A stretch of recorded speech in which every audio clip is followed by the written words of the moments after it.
Assalamu alaikum, dear students. I hope you all are fine. Yesterday, you were given a few words as homework to find synonyms and to make sentences for each of the word. Some children are having difficulties, so I will underline the words during the lecture and also will show you the list of the underlined words at the end of the lecture.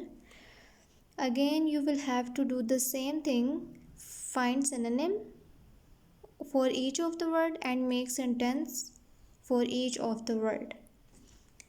And what you people need to do while doing your assignment is just write date at top of the page. Write lesson number 1 as today's lesson is lesson number 3. Then you will have to write lesson number here. After that, simply heading of the sentences, write the word. Suppose the first word is popper or card. You have to write the word here. Mention number 1, write the word, write its synonym here and make sentence here. Leave a line. Mark number 2, write second word, its synonym and its sentence in the next line. Kindly do your assignments daily so that you will not be burdened at the end of the lesson. Let's have a quick review of our yesterday's lecture. In previous lecture, we read that how and after passing through which stages Oliver got job. We read that how the kind old judge saved Oliver from Mr. Gamfield and how Oliver was sent to work at Sorberry's and how Mr. Sorberry, his wife and their girl servant and that bad boy treated Oliver badly. And the bad boy Noah makes Oliver angry by talking bad about his mother. Oliver was being locked after he had beaten the boy. They called Mr. Bumble and he told them to be more bad to the boy Oliver and beat Oliver again and again and also give him less food. After all that, when Mr. Sorberry came to home, he also beat the boy badly. And finally, Oliver Twist had taken his decision that he would run away. He did the same. He ran and he was free now, but had no idea where and to whom he will go. He was just enjoying the feeling of freedom. Next chapter is Oliver walks to London. After getting free, Oliver walks to London. Oliver ran away from the undertaker's shop quickly, as fast as he could. After he had gone more than 5 miles, he sat down to have a rest. He did not know where to go. Then he remembered something. He had often heard the old men in the workhouse talk about London. They said that if a boy found work to do in London, he would never be hungry. So Oliver decided to go there. That day he walked nearly 20 miles. He ate one small piece of bread and he drank a little water. That was all. He was very hungry and very thirsty. When night came, he slept in a field. He meets Jack Dawkins. The next day and 4-5 days after that, Oliver walked through the country. He had no money, so he asked people to give him food. He begged in order to stay alive. On the morning of the 7th day, he came to a town. He sat down to rest. Many people walked past him, but they were too busy to help a poor, hungry child. After a while, a boy stopped and looked at him. He was about the same age as Oliver. He was a very ugly boy with short legs and small eyes. He was dressed in men's clothes. These clothes were old and dirty, and they were much too big for him. He looked very strange. He walked up to Oliver and said, "Hullo, what's the matter?" "I am very hungry and tired," replied Oliver, with tears in his eyes. "Are you going to London?" he asked. "Yes," Oliver replied. "I am going to London too," said the boy. "If you like, I will take you with me. But first, let's go and buy something to eat and drink. I will pay." Oliver was so hungry that he did not stop to think. He did not ask why this boy wanted to help him. The strange boy told Oliver that his real name was Jack Dawkins, but all his friends called him the Artful Dodger. He said, "In London, I will take you to a nice old gentleman I know. He lets boys like you live with him for nothing. He will teach you to earn money for yourself." Both of the boys started walking towards London and they arrived at Fenton's. Oliver was happy. They bought some food and ate it. Then the two boys began to walk towards London. After a while, Oliver noticed that his strange new friend was leading him through some very dark and dirty streets. Suddenly, the Artful Dodger stopped outside one of the dirtiest houses. "Here we are," he said. He whistled at the door, pushed it open, and told Oliver to go in. The Artful Dodger closed the door quickly behind him. They went upstairs into a large room. It was dark. At first, Oliver could see very little. Then he saw that there were some people in the room, an old man and 4 or 5 boys. All the boys looked poor and ugly. They were sitting around a table while the old man was cooking.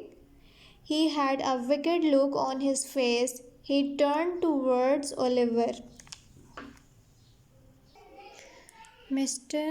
Fagin, you people can pronounce it as Fagin or Fagin, both ways.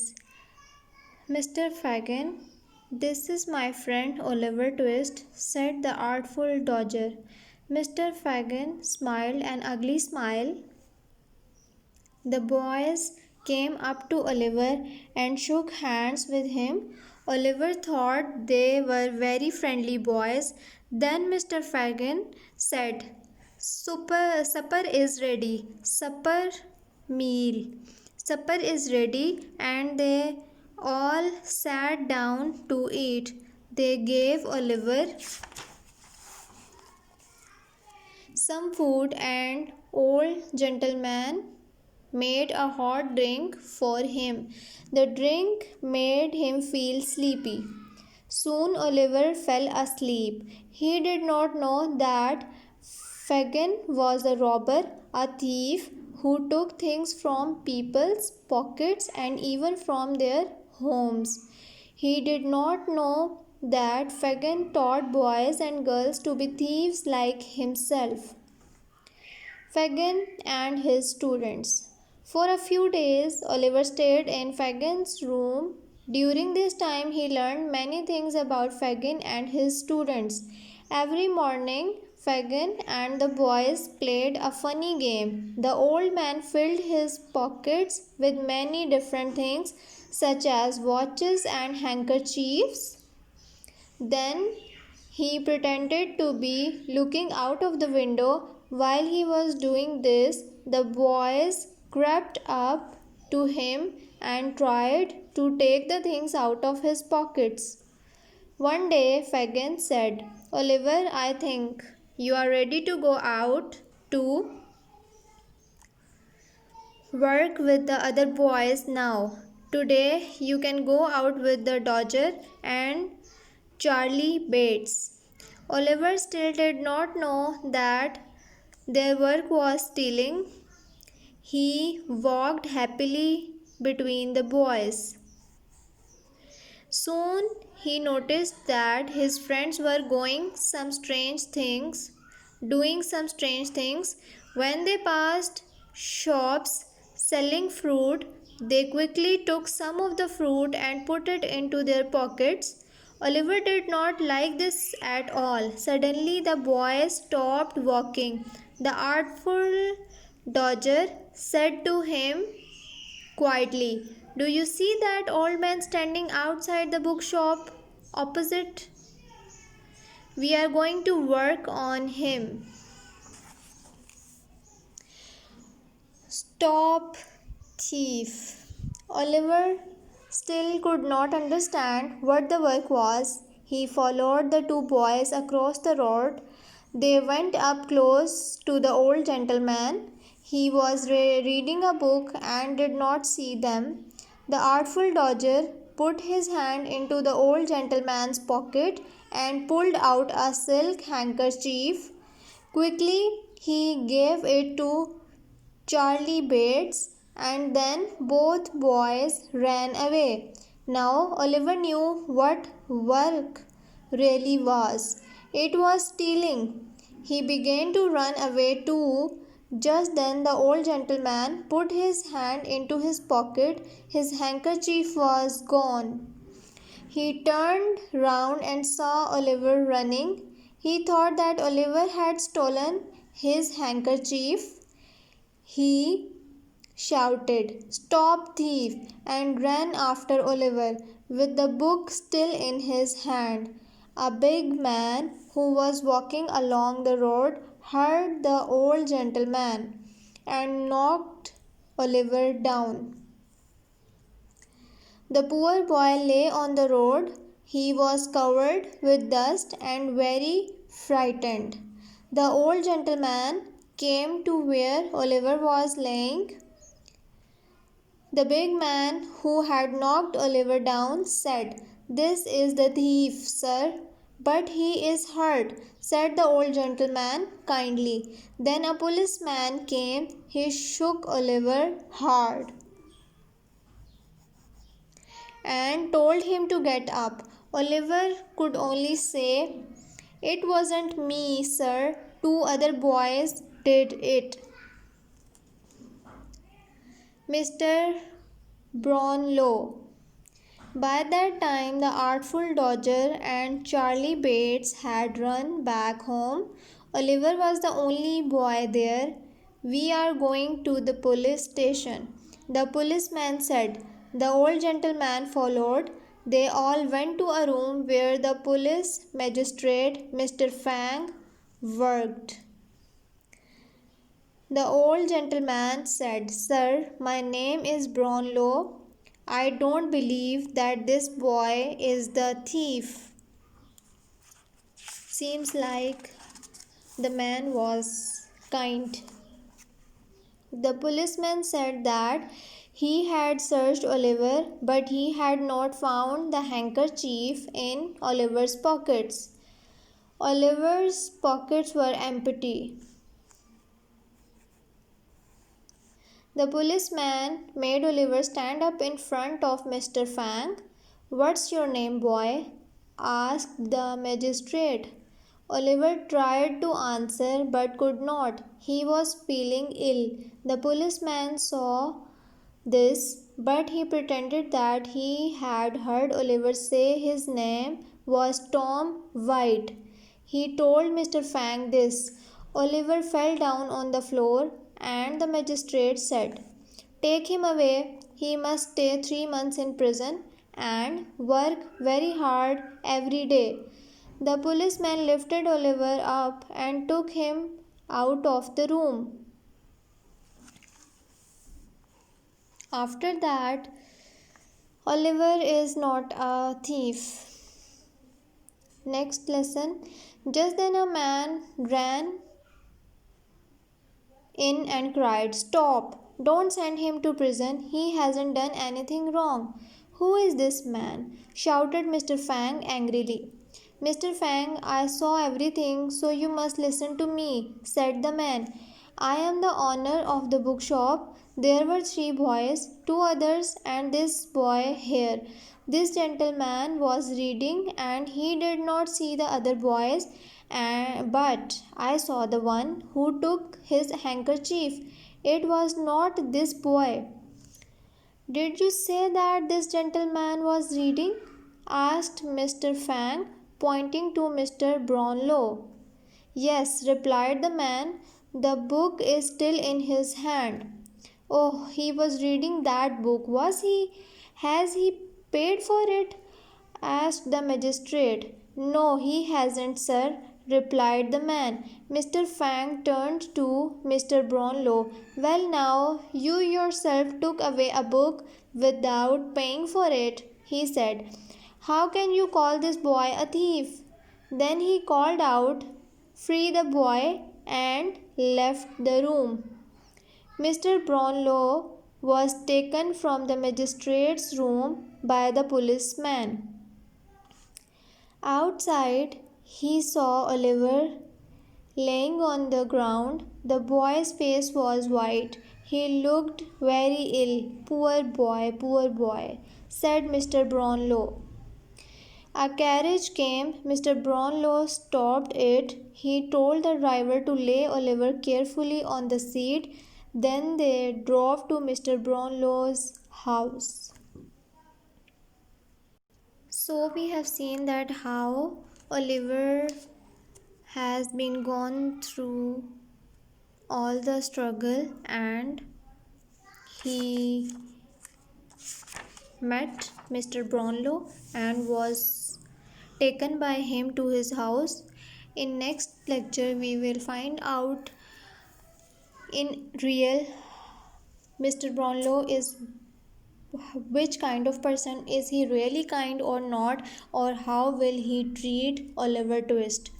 Now I will show you the list of the words for which you have to find synonyms and make sentences.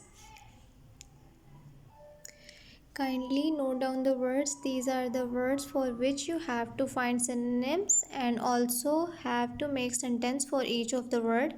And what you people also need to do is at page 70 of your novel, at the end of your book, there is exercise of questions and activities. You have to do chapter 1, 2 and 3's exercise because we have done with chapter 1, 2 and 3. You don't need to make mess on your books. You have to rewrite these lines on your notebooks and then solve the questions. Question number 1, 2 and 3, chapter 1, 2 and 3's exercise.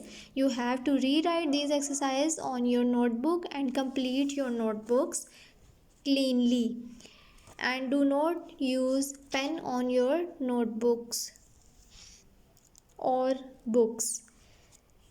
Simply do your homework. Kindly note these words and do your homework properly. Just mention lesson number at top of the page and after that start doing. You can also do that, write the unit number of the novel and write sentences. After that write exercise. Turn the page, write unit 2, do sentences, and after that write exercise of the novel which is given at the end of the novel. Kindly complete your book so that you will not be burdened at the end of the session. I will meet you in the next lecture, inshallah. Take care of yourselves till then. Allah Hafiz.